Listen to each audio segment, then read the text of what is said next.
social and emotional platform called Saishiko. And I'm honored to be moderating this session where we will be exploring how schools and educators can foster a journey that moves beyond just mere awareness, but actually get down to building a sense of agency and taking action for really building resilient schools. And I'm thrilled to introduce our esteemed panelists. We have two wonderful speakers with us. First, we have Dr. Rachna Parekh. Welcome, Rachna. She's a distinguished public mental health enthusiast. Dr. Parekh holds an MBBS, a master's in public health, and a PhD from the University of Amsterdam. Her extensive research and practical experience in public health provide invaluable insights into the systemic and individual factors that influence mental health and well-being. Her passion lies in bridging the gap between academic research and real-world application, specifically with the use of digital tools. Next, we have Vinity Dev, a coach and an entrepreneur and my co-founder at Saishiko, who came to behavior change studies from the outside and actually wanting an answer to the question that what does it take for some people to bounce back from setback with resilience and fortitude, and while some others just can't. And over the last 4 years, that's the question that has led to devising solutions to build resilience in school systems. And we are here today, all of us here today, shows that we're interested in the idea of well-being. Well-being for ourselves, of course, but also specifically for our students in the schools that we're associated with. So I'll start with an important question. What are some of the thinking patterns and behaviors that you see in resilient students? Are you able to tell them apart? So what, according to you, are some behaviors and thinking patterns that show whether somebody is doing well on the well-being scale? Yes? A growth mindset. Thank you. Anyone else? I feel that when an adverse situation is there, the response to that situation in terms of taking the blame onto yourself or understanding that it is purely circumstantial and I can get through that, that might be a big differentiator to say that how good are your coping skills. So coping skills backed with internal dialogue, with how you're thinking. Excellent. Any other behaviors? Yes? Responding rather than reacting. Responding rather than reacting. Anything else that shows resilience over not? The mindfulness and the self-awareness to be for each child. Very true. Mindfulness and awareness is the first point of change. So yes, being self-aware. They show a character of decision making. Decision making. On their own. Excellent. So critical thinking towards decision making. I think also their paradigms of their worlds are different than the ones that others see. So paradigms fuel the perceptions, and perceptions fuel action and desire.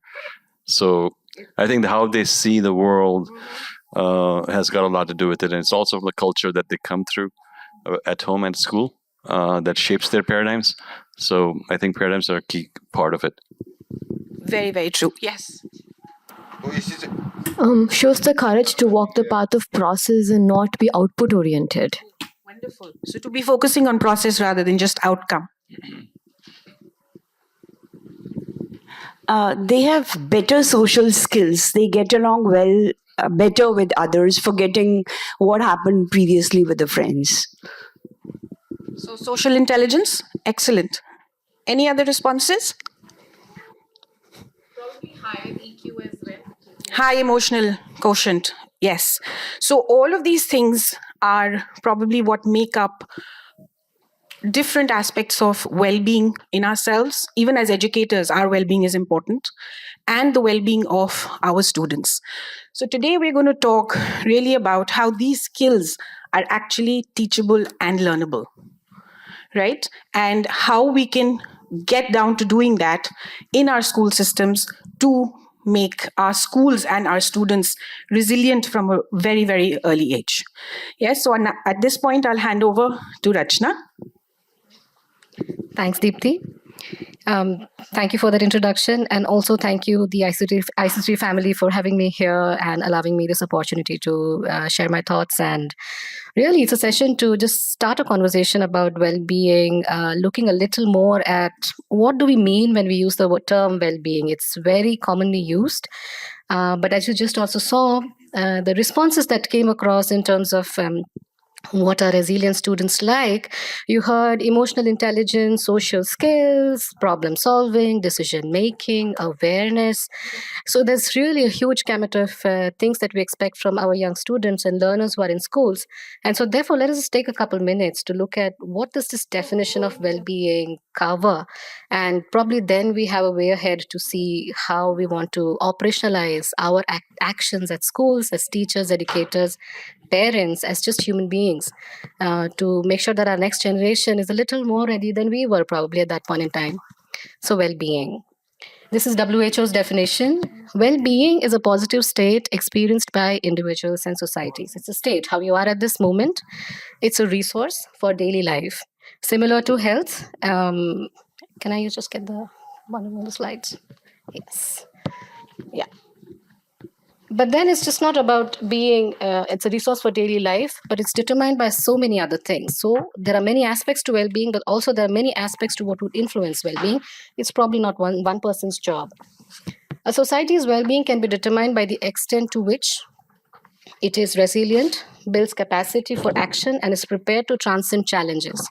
So we're not just talking of a state, but we're also talking of capacity. We're talking of agency. Will you act when you know that something needs to be done to change your situation, change yourself? So finally, well-being is not merely an absence of mental health condition. So a non-anxious, calm student sitting in your classroom, probably participating, that's not it. Well-being is a little more. And this is the kind of definitions or kind of elements that one could probably map. It talks about thinking, it talks about feeling, and it talks about functioning. And really, you see there's a huge gamut of things across over here. And so when we look at what we need to do as educators or as parents, as human beings, it's not just that prevent mental health conditions, push the onset of anxiety, but it's actually to also develop certain positive skills, certain elements that needs to be fostered, that look at thinking, feeling, and functioning actually in the schools as well as in society at large. So is this a new concept? Because this is something that we hear really in the past 10, 20 years more so. It's not. Well-being, you can also find the references in Greek philosophy. That's starting from there, when Aristotle and others have started propounding ideas about how life and functioning needs to be. It starts from there. Historically and academically, you could split them into subjective well-being and psychological well-being in terms of what you experience in life and what you really feel is your purpose of being in a life and contributing to life. But for our purpose, operationally, at this point in time, as school educators or probably as scientists or as parents, it's mostly optimal psychological functioning to deal with the current situation and challenges that will come in future as well. So is this just philosophy? No. There's a lot of neuroscience that backs into it. And really, we should not really want to get into the nitty-gritties of whether it's prefrontal cortex and what part of it gets activated. But this slide here shows that it's not just something that's an abstract philosophical concept. It's grounded very well in terms of what you can actually see and measure with the kind of technology that we have today. Neuroscience is also a developing field, but we know that there are certain parts of brain that are very well linked with how a person feels and functions, well-being. A person with good well-being status is known to have certain areas that function very well or are very well developed. And these are the exact areas also overlapping with others that are a part of the processes which lead to development of mental health conditions. So it's just important to then know also that in addition to neurotransmitters, certain traits that you just mentioned, somebody mentioned optimism, how you appraise a situation, awareness, negative affective bias, self-esteem, personality traits, all of these also we have neural pathways to map that how a person with, let's say, a larger optimistic view with a normal or a typical well-being status, how their neural mappings are with respect to a person who have a higher bias towards negative effects or perceiving things more negatively or pessimistically than they are probably in general. There are also a lot of things we know about neurochemicals and networks that are mapped now with respect to well-being as well. Now, how does this come in context with respect to our children at this point that we are focusing? So just when we look at this well-being, we also need to be mindful that childhood and adolescence is a very rapidly growing phase. And we are aware about that, but there are also certain structural neural changes that happen in the brain that kind of that will determine some of their characteristic behaviors that some of us often label as misbehaviors. For example, they're risk-taking. They ought to be risk-taking. That's how their neural development is. They sleep late. They wake up late. But that's probably also because how their neural development is. They really value a lot of peer support. And they really value a lot of awards that come from getting acknowledgement from peers. But that's their normal neural development. So it's not just misbehavior or anything or how they're getting influenced. Some of it is just how they are meant to be. And that's how human evolution is as a person from childhood who is completely dependent on parents and teachers, parents mostly to make the decisions and provide to resources until the age of early 20s when they become completely independent, functioning adults, making their own decisions in terms of who to build relationships with for anything, be it romantic or otherwise, or even business-wise, taking their own financial decisions. That journey is a pretty long one, and that requires a lot of neural changes as well. So this is also a particular stage where not just being mindful of how they are developmentally, but also there's a lot we can do as people in their ecological system, as parents, as teachers, where we can help do this process in a much more safer way. And I think that's the kind of focus that we need to develop as we think of our interventions, especially related to behavior patterns. Establishing behavior patterns, this is a time when they start forming how their behaviors will look like in terms of risk-taking, peer relationships, looking at drugs, looking at how money are managed, and etc. So that's also probably a cue where we need to look at this age as not just for as preserving their well-being status, but also to prepare them for becoming independent adults in future. A little more about that is just put out on this slide. That we need to be mindful that as children develop, it is this age of adolescence where their abstract thinking, problem solving, and all is maturing. And some parts of their how emotional maturation happens versus how cognitive maturation happens are a little sometimes back and forth. It's not a very, very straightforward and very parallel process. And therefore, we will find our youngsters in a state where they are sometimes agitated, sometimes responding with a lot of impulsivity, taking risks, and that's where we need to be mindful of that in order to also bring about our interventions as we plan for well-being going ahead.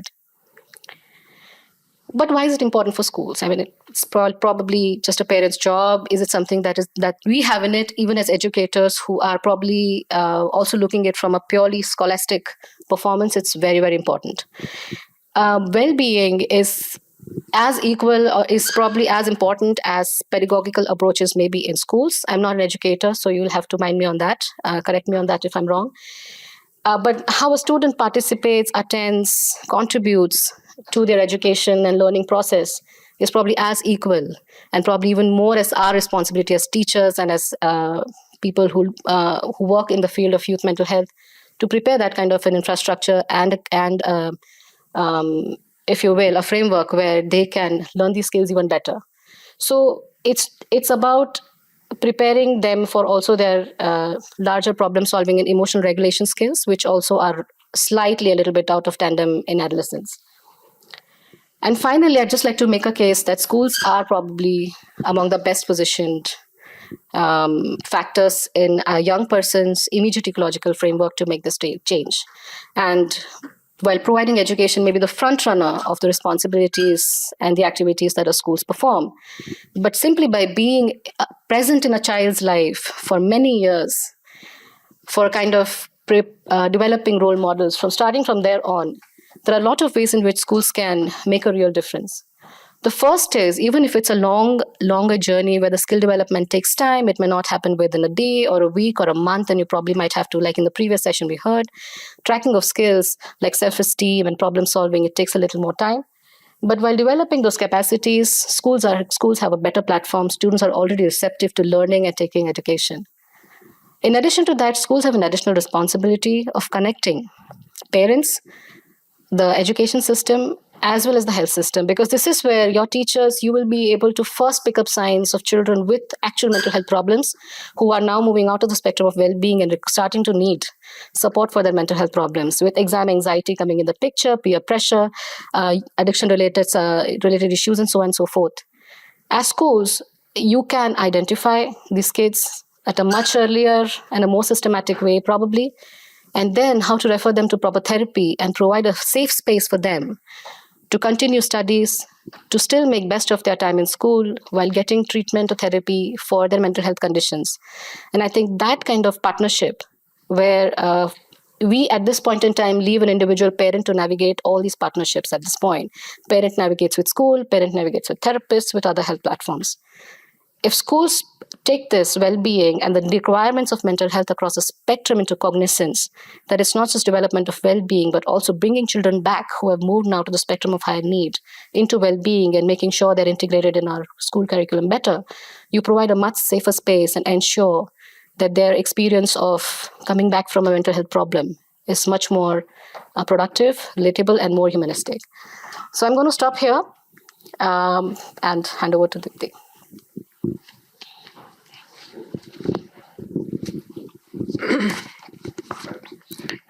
Thank you, Rachna. Sure. Would you like to take the question now or at the end of the session?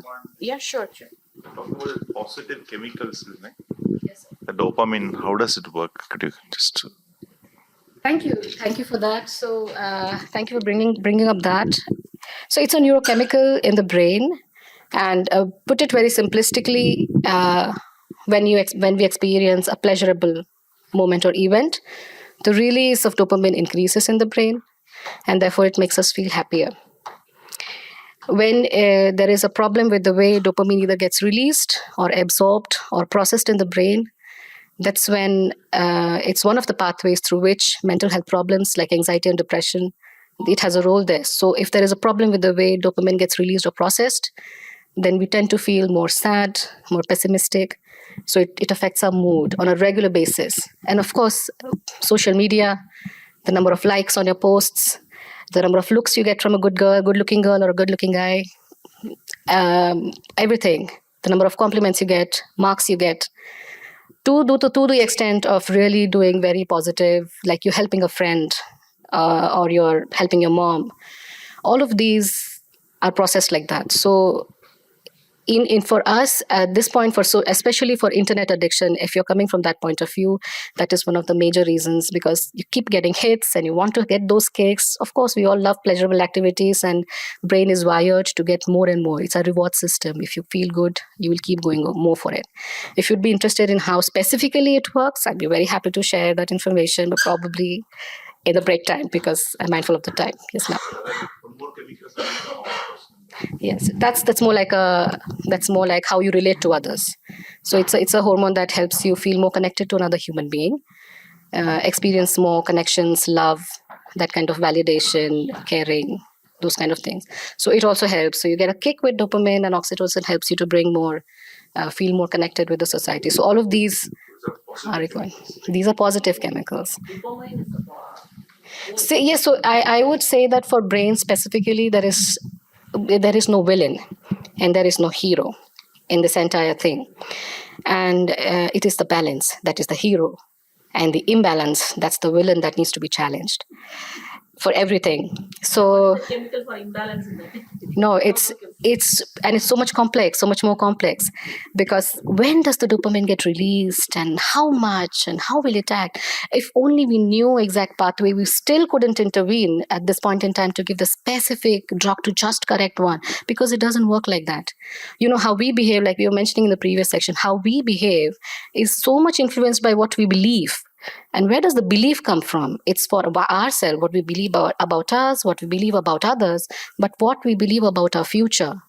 And that not only relates to how we think, but how we feel and how we act. And they all internally influence each other. So if only it was so simple, then, we would have resolved it, but it's not. And that's exactly why we need partnerships. We need to exactly know what we can do very, very immediately to change the most important thing in our youngsters' life at this point in time.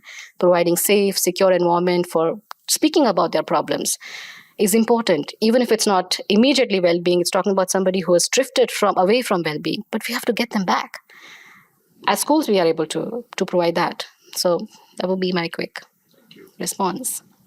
You had a question there, ma'am. So, like exercises, I'll just speak loudly, it's okay. Well-being exercises, like gratitude exercises, do they actually act on the dopamine? Absolutely. And you wouldn't be able to say, well-being exercise, this exercise acts more than mindfulness versus acts more than yoga pose with standing like this, it acts more than running. It's not so simple. Or it's not so straightforward as well, because all of these act. And this is exactly why I was showing the slides on. It's a little away from the theme of the conference, but there is really neural or neuroscience evidence as well to say that yes, you practice gratitude, it's going to change how your neural networking and that thing is about how the neural pathways are activated versus not, and that will impact your well-being in active measurable terms in terms of how a person responds to it. So that's evidence that's there. But it's not just exercise, it's food, nutrition, sleep. Oh my God, sleep and sleep hygiene. Yes, sleep hygiene. Food, nutrition, sleep hygiene, exercise, physical exercise, and a few of these very mindful activities that one needs to do to be aware of what you're feeling as a kid as well, of what you're feeling, how you will respond. All of these together are required for creating good internal milieu of well-being for us. If you knock off sleep from the equation, it's problematic. You talked about the Greek philosophy, but I think if we look at Eastern philosophies, Of course, sure. Vedanta, it talks about the 5 layers. So it starts with food, your annamaya kosha, and then it moves on to the thoughts and the minds and the feeling and all of it. So it's all biochemical. It's the body. There's science and spirituality to it. I think both. Absolutely. So it's balance. It's just not by popping in pills that you can correct all the imbalances and everything is going to be great. It's a part of the story probably.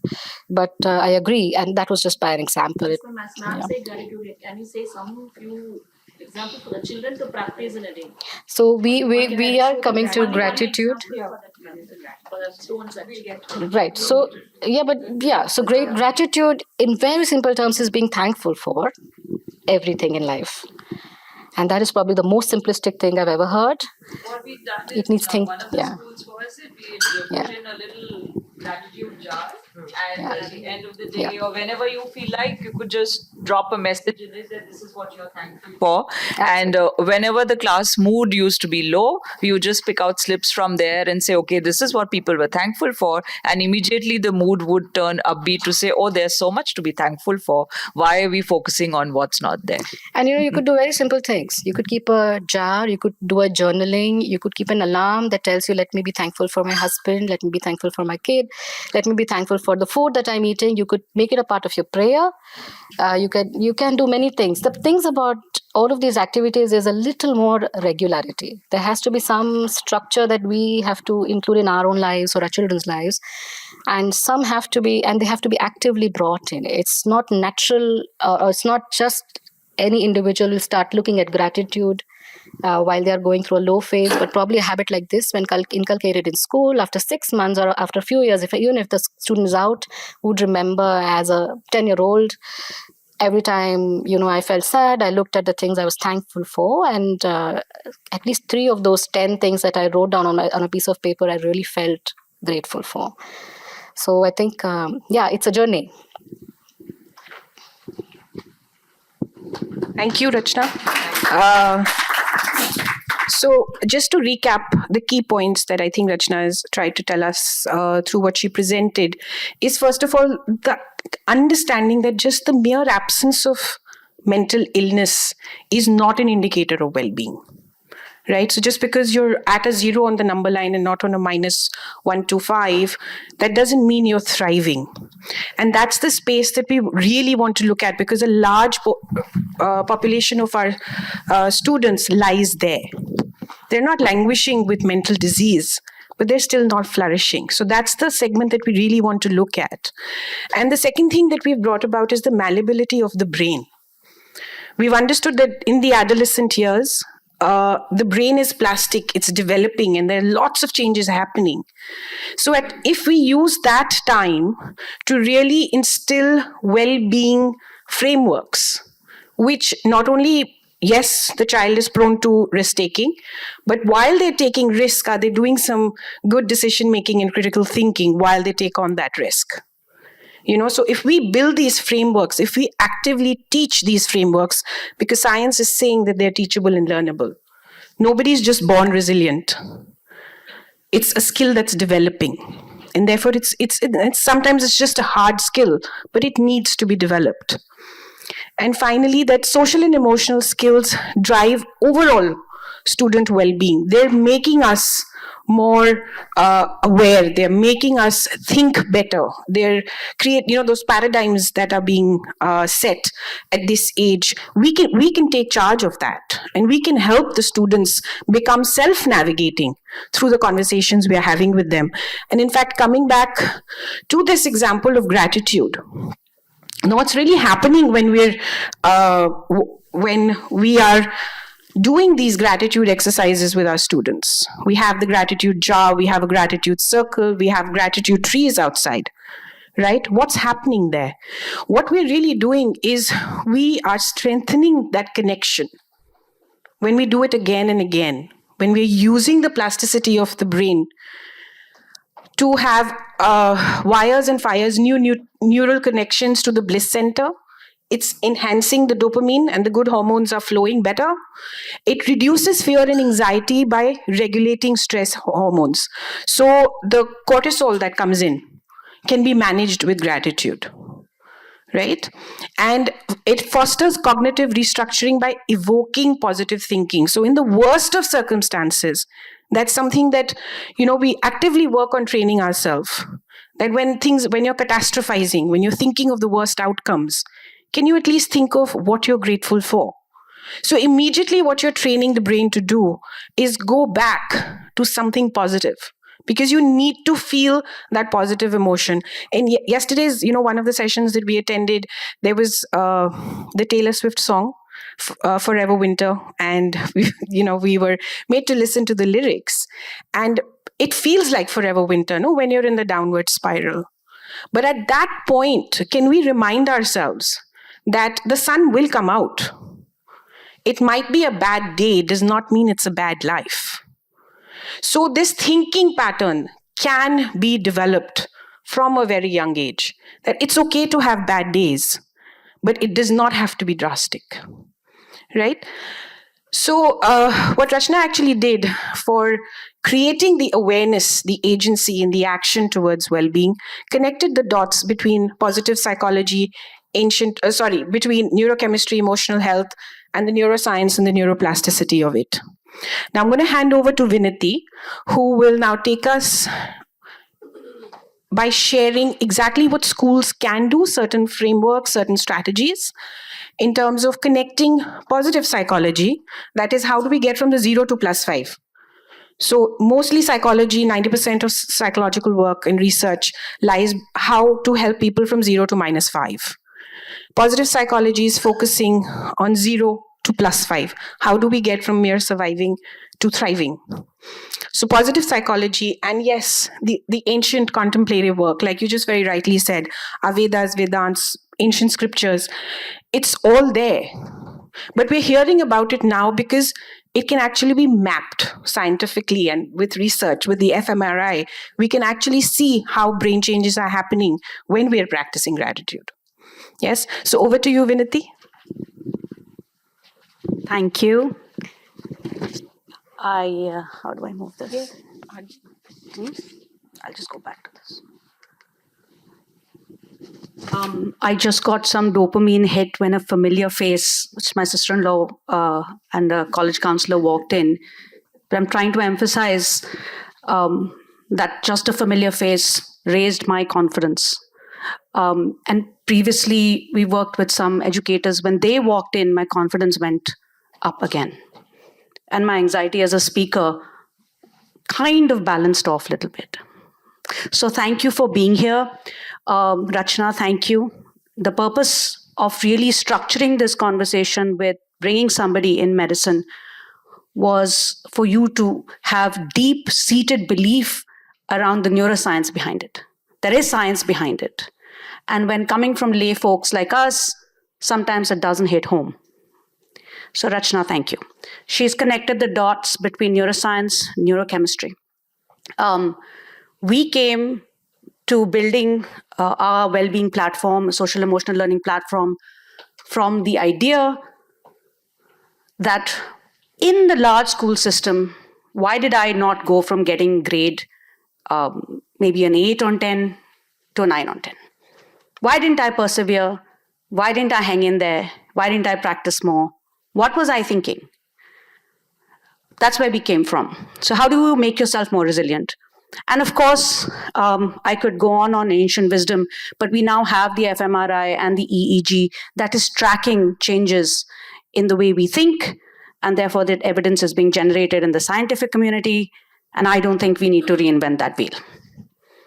And therefore, as educators, it's about decision-making, as one of the leaders mentioned, and about implementation. We've given you the science. But at the end of this session, I hope that I can give you individually a tool that you walk out with, and then you choose to systematically put that in the school systems that you are. Deepti's covered this. Gratitude is important. In fact, some studies which Rachna will say, well, it's not totally validated because she'll come from a scientific perspective, but those studying this space are also checking the amount of savoring that lasts between saying thank you, doing service, and retail therapy. Most certainly, retail therapy makes us feel good. We've all experienced wearing something new. Saying thank you makes you feel good. Service, apparently, makes you feel good for longer. Hence, contemplative cultures have service. I'm going to stop here because I want to acknowledge that the collective wisdom of this community is bigger than the science that we have spoken of today. And it's these dots have already been connected within you many times over. And you're either looking at the culture not implementation and reinforcing it, or a parent not reinforcing it, or the decision not being taken in school. But I'd like one of you to take a stab at this. There are no right answers. Anybody. And then because I do believe these dots have been connected. Yes, it's continues till goes on continuing. There is no circle action. There is no full stop to this. Okay. So when I was trying to construct this slide, and I like to give the background because it's difficult, I was trying to put the emotion on one side, like an XY, and then it didn't work. Because then Rachna would say to me, but how much emotion are you going to put? Do you know the dosage?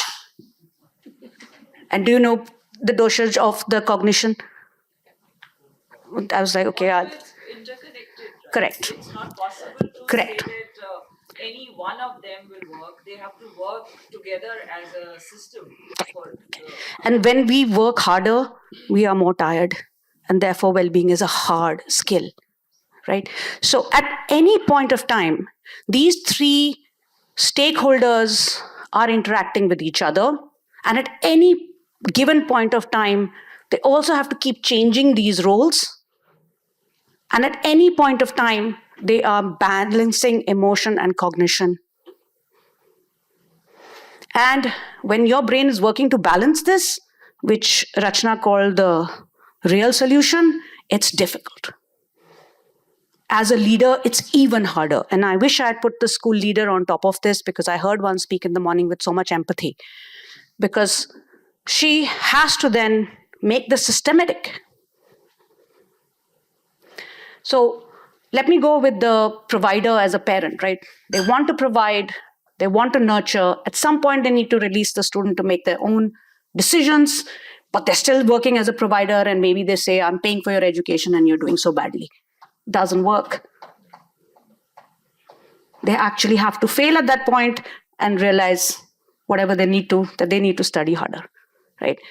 And at some point, they need to launch. If you're going to make phone calls when they're not able to finish their work, and in their college life, you have to possibly be a listener, but you're not a solution provider at that stage. Same for a student. Lots of anxiety with a new subject, begins to learn, but has to have completely different level of emotion to be a creator of new knowledge. They'll say, let me think, let it be quiet, let me think at peace,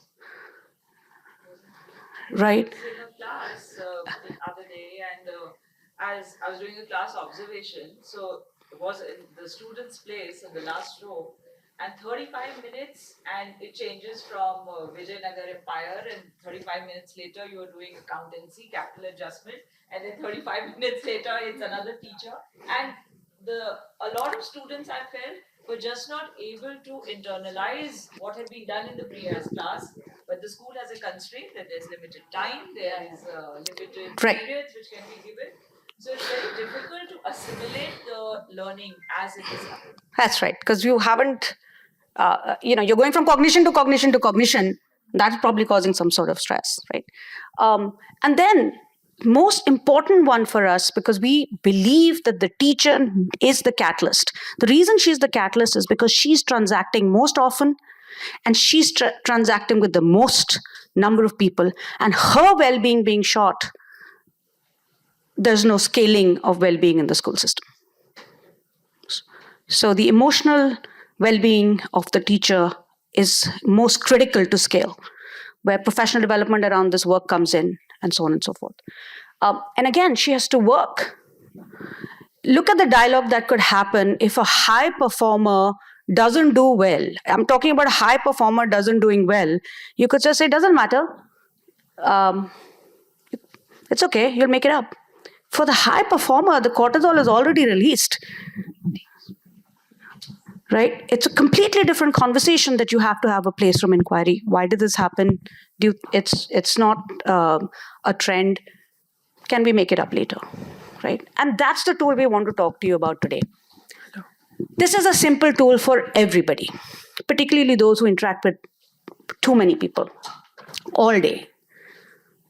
Is that I think IB and inquiry-based curriculums have hardwired this thinking, but it needs to be hardwired in all of us, right? Which is, are we really just telling, guessing, assuming, providing advice? Or are we really asking powerful questions so that we build cognition in the student themselves? And they'll give you the plan. You then just have to be the accountability partner for implementation, right? So are we aware, right? Are we aware that we got a 6 on 10 and why we got it? Are we thinking realistically? Is our motion really wanting to go on a 10 on 10 after the 6 on 10 in one go? Not happening.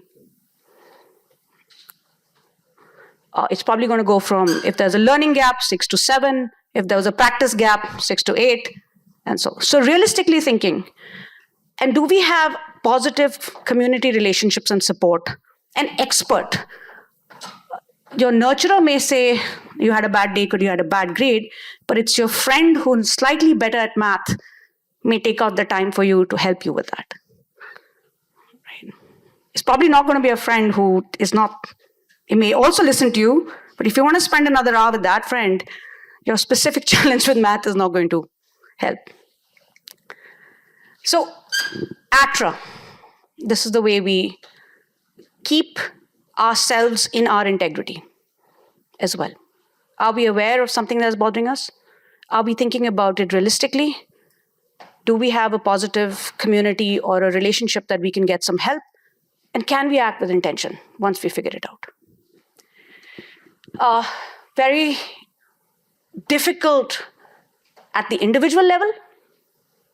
ATRA is difficult at the individual level. because no two brains are same. Rachna's already taken us through how complex our brains are. I've already mentioned that there's no dosage of a combination of emotion and cognition. It's actually hard. You have to stay in your integrity all the time and meet someone else in their integrity of that unknown secret sauce. No two brains are the same, so we are compelled to think about well-being at the individual level. And the challenge for the school leader then is, wow, I have to think about the individual because nobody is the same and everybody is differentiated, my staff, my students, my admin. And then we also have to think of the system level, right? Because humans are social beings, classrooms and schools are a community, we have to think about well-being at the system level. Somebody was talking about social media addiction, and in economics, we call it the collective action problem, and that's my training. He said, we have a difficult problem with using the phones, but if you ask somebody why they use the phones, they say, well, she does, and he does. So if the school takes a decision of not allowing phones in a certain period of time, the collective has worked on a positive behavior. It does take time, but again, it's a decision. And suddenly, at least the argument that someone else has it is gone. And if this is the most potent argument for having it, then it's gone. So this is where leadership and collective action matters. How do we institutionalize some ATRA behaviors? And again, I witnessed it in a parent-teacher conference at a school, and I didn't take explicit permission to mention the name of the school, so I won't. But it was fantastic. It was the student, parent, and the teacher. The teacher had done her thinking and her assessment and her readiness to present the grade. The parent was sitting actually rather passively, and the student was presenting and had estimated the grade that he or she was going to receive. So first of all, you take out the drama in detail because now he or she has a sense of how much they're going to get. And they know they can't be widely off. And the teacher then presents. And if there's a little bit of difference, there's some negotiation happens, which is a great self-advocating skill. If it's wildly off, somebody will have to take accountability, right?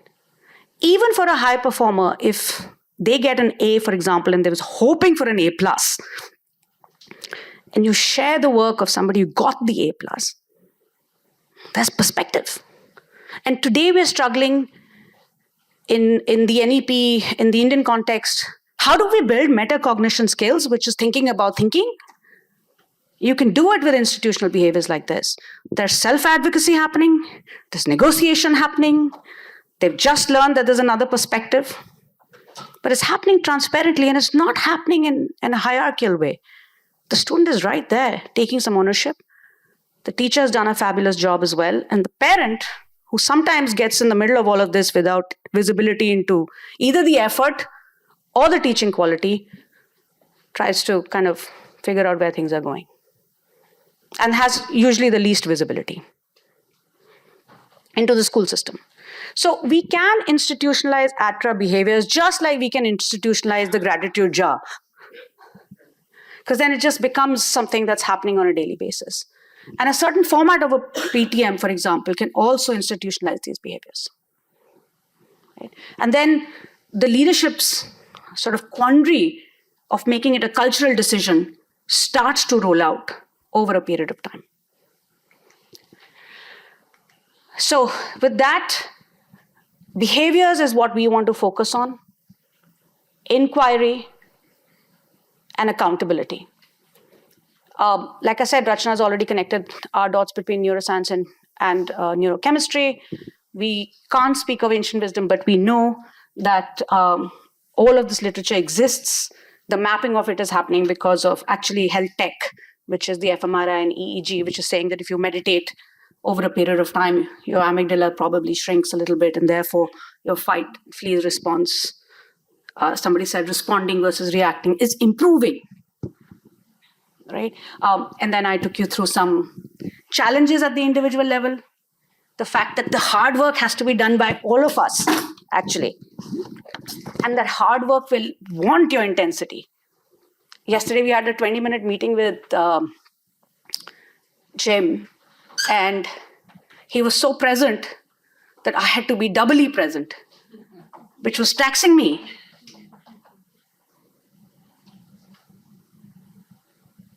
And I had to be doubly articulate because I had 15 minutes with him. And that was even more difficult because that meant I had to prep some more. Because I was going into that conversation knowing role modeling behaviors that would come from the other end. And the psychologists have, Bandura has already stated, no more science and evidence is needed, that children observe what they see and behave like a monkey watching. It is the biggest transference of skills, right? Including emotional regulation. You watched a parent receive a bad news, they can throw something or they can sit down and consolidate, and you will watch that in real time. That's all from my end. Thank you for listening. Like I said, all the wisdom exists there. It's about decision making and handing it together. Thank you, Vinity. Tool to each. A tool to all of you, Yeah. and those tools can be built at the system level with lots of big data tools. One practical guidance I need. Okay, we'll Overcrowded classroom. Like, how would you help this to? Vinity, I think that was a question I had for you as well. So I'm just going to ask it. You mentioned that no two brains are the same. And we need, and for addressing well-being, you need to address our students individually. In a classroom of 40 to 50 to sometimes luckily 30, how is a teacher equipped? And what are some of the tools that she or he can actually use? Some strategies to actually be able to help elevate the thinking of our students. So, first of all, thanks for that question. That is the difference between saying it here and doing it in the classroom. You're in the trenches. I'm not. I'm in a peaceful audience. Thank you. The answer is also equally complicated, which is that it is difficult. But I'll go back to ACRA. Peer behaviors matter. So if there is a disruptive student, for example, I'll just give you an example. Asking them, I will come to you, but can we right now finish what's going on? You will be surprised that in a very rare case, they will say, no, I want to keep disrupting. Because it's not now just a demonstration against you. I'm acknowledging that I really don't care about these peers who I need to have breakfast with tomorrow morning. So to hold your own integrity, your own energy, and you will be fatigued. But all fatigue, staying in your teacher, counselor, healer, is not bad. It's just that it is a hard skill, so you will be fatigued. And then there'll be some self-care that you'll have to take care of. So the answer is not easy. But as coaches, for example, when we talk to a number of people, or counselors will tell you, I think counselors are different from us because they actually have to listen to the resolution of a lot of people. But as coaches, we tend to ask a lot of questions and put the burden of change on the student and then drive the accountability. Because otherwise, as somebody was saying, there is burnout possible. So it's really getting down to questioning, using powerful Using ATRA. questioning and based on ATRA. Thank you. Are there any more questions? Yes. You have a mic. Yeah, my question is, you spoke about teacher well-being, and well-being of the teachers is very important if you're thinking about student well-being, right? So what do you recommend that schools should do? How frequently, how regularly, and what is it that schools should do in terms of teacher well-being? So I'm a big fan of professional development on these areas. Intensive training on understanding the balance between emotion and cognition. That's not just subject related. It's also year on year. The CBSE, for example, mandates 50 hours of professional development. Some of it is for your subject. But where is this the well-being training so that you are aware about your own. The teacher is at the same spot. They are looking for reward and recognition. They are dealing with systems, and so the system has to respond systematically on performance development programs, professional development programs, and also performance management programs, so that the right recognition occurs. And it is difficult, but I'll let a school leader respond to some of this. Within the CBSE framework, there is a significant portion on emotional wellness, mental support for teachers, and there's a manual which is available for teachers and for students, and there is a complete counseling part which is put in. I feel that the biggest thing is to institutionalize it and put a quantifiable metrics to say this is how it's being measured over a period of time. It cannot be a random one of activity. That's the only solution to justify it, because everything in our systems needs justification. Sorry. Okay, thank you. Thanks. Agree with what you're saying in terms of making it a systemic kind of solution.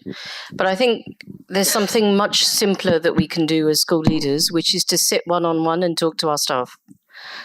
Because actually what everybody wants, whether they're an adult or a child, is just to be seen, heard and understood. And they just want 15, 20 minutes with you. So if you can set up a way in which you can block your calendar and you make that happen regularly, 3 times a week, and you have 15, 20 minutes with individual members of staff, and you just start with a question, which is, how are you? You'll be amazed at what comes. Yeah. And sometimes it's not even things to do with school. But I don't think we need to, there is a place for making things very planned and focused and systemized and stuff. Of course there is.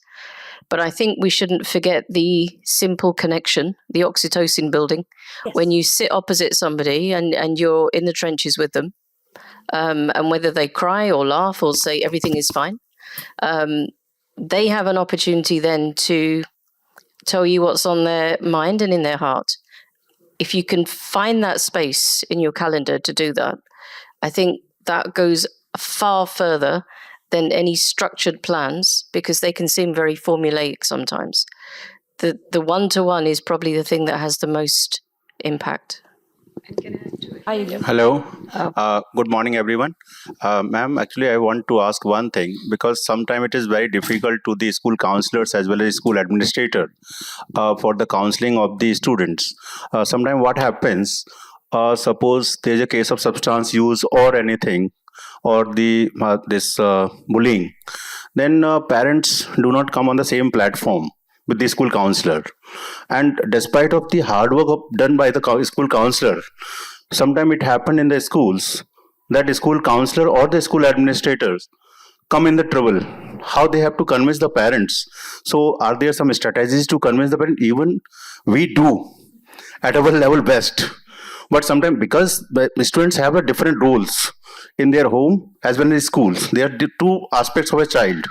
In home, he or she is up to the expectation of the parents, but in schools, his or her behavior is different. So how such this gap can be bridged? I'll ask one of the educators to take this, but in every system, those that are outside of the system, which is the parents in this case, you have the least leverage on. And so it's a decision around integrating it and bringing it to unity, which will require hard work. But I'll let can I just ma'am add to so this? Please. One, adding to what ma'am was saying just now, I think, sorry ma'am, can I get your name please? Daisy. So what Daisy was saying is actually true, because half the time they need to know, can they be heard? And if they can hear themselves speak sometimes with you, what they're saying retranslates. So yes, getting that in the calendar is, I think, definitely a must. Adding to what what Sir was just asking, yes, that happens a lot. It's a very valid point. And the more I'm not saying that only conventional schools have this kind of a pattern. All schools do, but percentages differ. I feel children who actually, and most children will have a home front and a school front. And sometimes it's the opposite. In school, they're amazing, but at home, they're difficult. It works both ways. But when we look at the front where children are different in school, but amazing at home, that also says a lot, because somewhere there's either fear, there's either high pressure of performance, responsibility, expectation, and maybe in school they're letting their guard off, and you're getting to see what else is brimming, and then they need us all the more. Yes. So how you get them on the same page requires a lot of communication, where you're not judging them as parents, but where there's a lot of conversation, where they're just open to feeling safe and even talking to you, even as parents. Even they don't feel very safe in sort of coming forward with home truths, right? So that's there. We also, earlier we were sharing a slide, and even in terms of whether it's the mentoring cycle or whether it's how we now take our parent-teacher meeting, we know it's no more parent-teacher. That terminology is sort of defeated. Most of them are student-led reviews, and where you pass the ball of onus, of responsibility to the child. You're not giving them a grade they need. Sorry. Is that no? Okay. You're not giving them a grade they need to cater to, but you're welcoming what they have in mind for themselves. And is there a way they're going about achieving it, and how are we in that journey partnering with them? So I think getting partners on, getting parents, and to an earlier session I attended this morning, which had a very good point, which some of you were present, which talks about education is not separate from well-being. They are actually inclusive. So whether it's a student-led review with parents and teachers on board, or whether it's just having them for conversation, even with parents to connect, I think the picture will come together, not in one section, but 2 or 3 of these aspects. I agree, and I think just as a communication style, we have to work harder to understand beliefs that are causing this disconnect. Yeah. And I'll share one belief. My child went to the Sri Ram school for a period of time, and they talk about individual and systemic change. And the school had decided no more patakas. And I had not decided that. For me, it was a history of joy and abundance, that my father got me these from Purani Delhi and so on and so forth. And my deep belief was that was an explosion of joy. And that deep belief in the school was that it's detrimental to the environment, and that singular change can... So questioning, having far more powerful questions ready in the ATRA format that go as deep as beliefs, and then challenging a belief with a value and a competing value. So, Mom, do you want to keep feeling joy, or do you want me not to breathe? It was a question that came from them, because the system had implemented this at scale. There was enough power to come to me. And at the end of the day, I had obviously to relent and have a non-pataka. So beliefs. Please. Add just one thing to what you just said. 2 things, actually. One is how you ended the formal presentation with a very powerful thought, and that was how we should care. Your actions speak louder than words, because our children see what we do and mimic what we do. And the other thing that I would like to echo Daisy's point was that we have started a reading group in our teachers, where we are reading a collection of how to create caring classrooms. I know it's simple, how to care in classrooms. And our children will see it. And then being in Gujarati, they say, "Bhanatar sate ganatar." What does that translate into, sir? I'm sorry? What does it translate into? Alongside education, character-driven or life skill-driven education is important. So both of them are equally important. And making school heads, leaders, the one who owns the school or runs the school, has to be personally committed to that mission. And you're lucky enough if you have that, then I think it's good. Can I please? Yes. Yeah. I have two actually. Yeah, ma'am. So one is when we talk about. I think this is not working. Yeah. Can you? Yeah. So Joe Dispenza, I get reminded of Joe Dispenza's book of Breaking the Habit of Being Yourself, where he speaks about how neurons that wire together also fire together. Now, my question is, we as adults at this stage have not gotten it right. How can we induce it in such fragile, vulnerable minds? Easier, but but then the pretext has to be set right as to like we have to kind of at first be at a stage where we are we have developed a belief system that we can then inculcate in them. So one is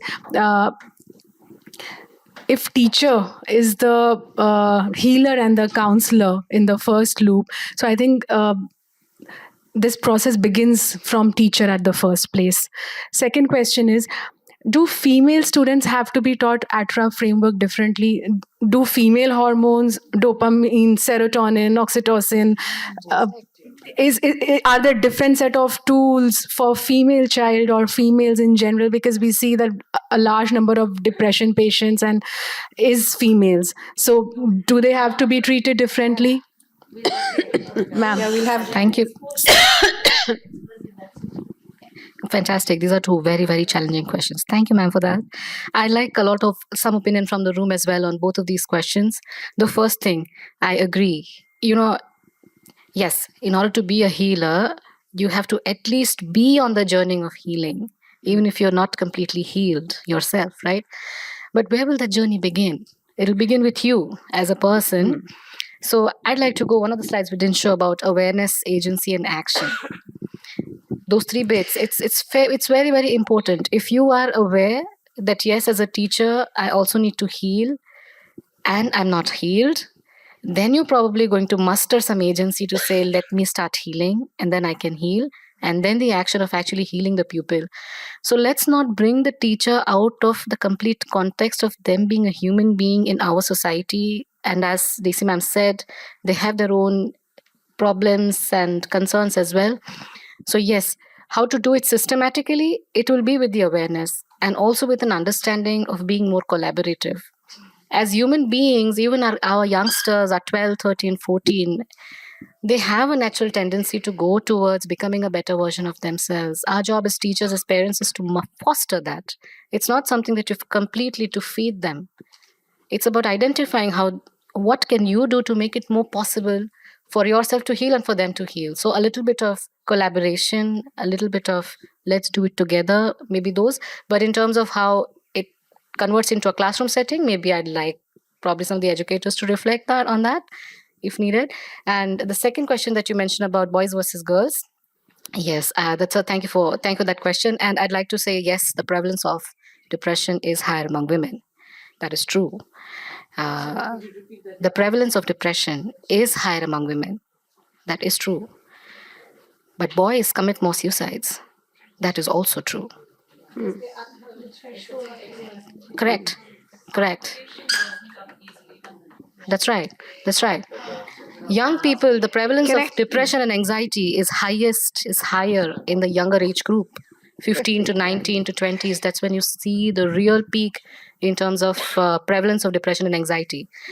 And I'd also like to say that by the time a person is 15 years old, 15, mid-teens, 50% of all mental health problems that includes schizophrenia, psychosis, personality disorders, anxiety, depression, other neurological problems as well, 50% of those will start appearing, becoming visible, manifest by 15. 75% by the time they are in mid-20s, 23, 24. So really, your score, it's just not about making the student who's scoring A to A+. It's also about these first episodes of psychosis, these first times when the student experiences anxiety, which would probably 6 or 8 months down the line, if it continues unabated, will get diagnosed as an anxiety disorder. The first signs of depression, the first signs of proclivities to getting addicted to substances or other things as well, which are equally dangerous, those will start coming up here. And so, therefore, it's a powerful time also. If you had awareness and connections and enough partnerships, you will be able to mitigate at a very strategic time. And there is enough evidence. There is enough evidence to say the earlier you treat, the earlier you identify, the lesser Last only the one question, disabilities and the lesser the impacts. And not just in terms of whether the condition worsens over time. Improved productivity, improved grades, improved income, improved relationships, improved marriages. For a kid who's in school today, you can say the impacts of having a system which promotes well-being, identifies problems early, provides treatments early, has an impact on their entire life. It's not just getting my school grades or a good year or students who are happier. It's about actually having the opportunity to change a human's life in a very good positive trajectory. So, yes. Thank you, Rachna. I'm sorry, time is up. There is a session after this. So if any more questions or conversations, we can have it once we end. Thank you all for being present here today.